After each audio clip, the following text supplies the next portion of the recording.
Hello and welcome और welcome back to Mars English journey. Phrasal verbs English vocabs को build करने में बहुत ही क्रूशियल रोल प्ले करता है एंड दैट्स व्हाई इस वीडियो में आज हम डिस्कस करने जा रहे हैं 10 phrasal verbs that you must know to sound more natural in everyday conversation and trust me these will level up your English skills for sure.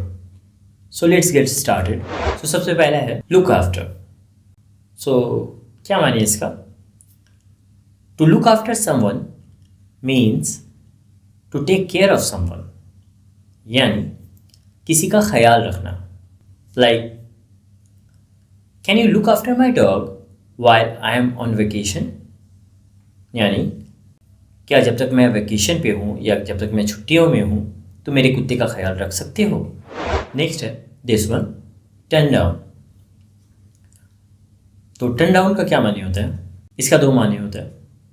पहला, टू रिड्यूस द वॉल्यूम यानी आवाज़ को कम करना, और दूसरा टू रिजेक्ट समथिंग यानी किसी चीज़ को रिजेक्ट कर देना, खारिज कर देना या ठुकरा देना।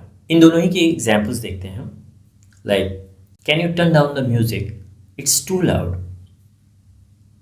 यानी आवाज़ बहुत ज़्यादा है, क्या तुम म्यूज़िक का वॉल्यूम कम कर सकते हो। And next one is She turned down the job offer because it wasn't a good fit, यानी उसने अपने जॉब के ऑफ़र को रिजेक्ट कर दिया या ठुकरा दिया क्योंकि ये उसके मुताबिक नहीं था। Next one is put off. तो पुट ऑफ का क्या माने होता है कि किसी चीज़ को पोस्टपोन करना या डिले करना, जिसे हम कहते हैं ना किसी चीज़ को टाल देना। So let's see an example. Like, stop putting off your homework and get it done now, यानी अपने होमवर्क को टालना बंद करो और इसे अभी करो। Next is run out of.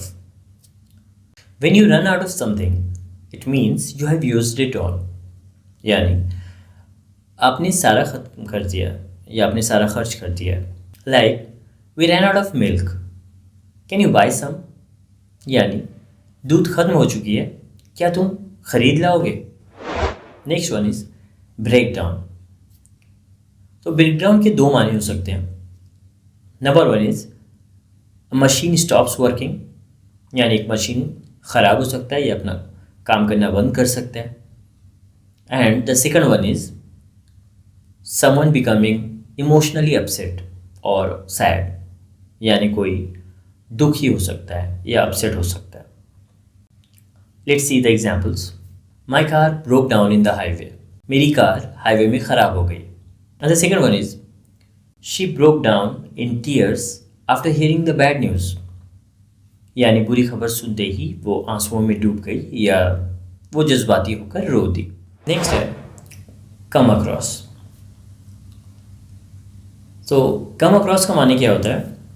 To find something unexpectedly, यानी अचानक से किसी चीज़ का मिल जाना या विदाउट एक्सपेक्टेशन किसी चीज़ को ढूंढ लेना या पा लेना।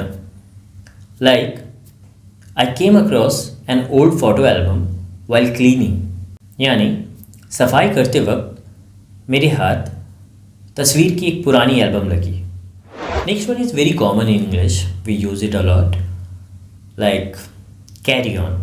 सो कैरी ऑन का माने क्या होता है? टू कंटिन्यू डूइंग समथिंग, यानी किसी काम को जारी रखना या बरकरार रखना। Like, despite difficulties she carried on with her studies, यानी मुश्किलातों के बावजूद भी उसने अपनी पढ़ाई को जारी रखा। Well, that must be appreciated. Now next one is call of. इससे पहले हमने अभी किया था पुट ऑफ, जिसका मतलब था डिले या पोस्टपोन करना, लेकिन यह है कॉल ऑफ। इसका माने होता है कैंसिल कर देना, to cancel something. Like, they called off the meeting because of the bad weather, यानी बुरे मौसम की वजह से उन्होंने मीटिंग को कैंसिल कर दिया।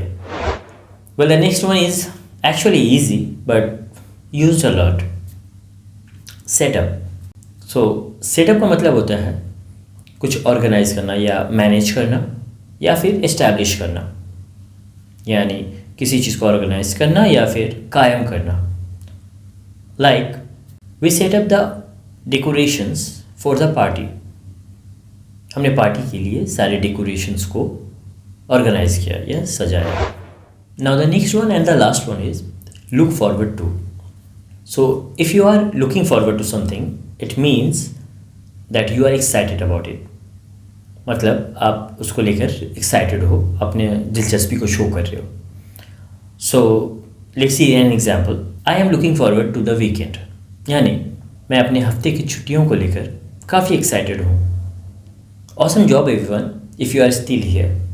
अब आपके पास 10 फ्रेजल वर्ब्स हैं जो आपकी इंग्लिश की फ्लुएंसी को बूस्ट कर सकते हैं। वैसे इनमें से कौन सा फ्रेजल वर्ब आपका फेवरेट था? Let me know in the comments below and don't forget to like, share and subscribe to my channel for more such videos, and I'll see you in the next video.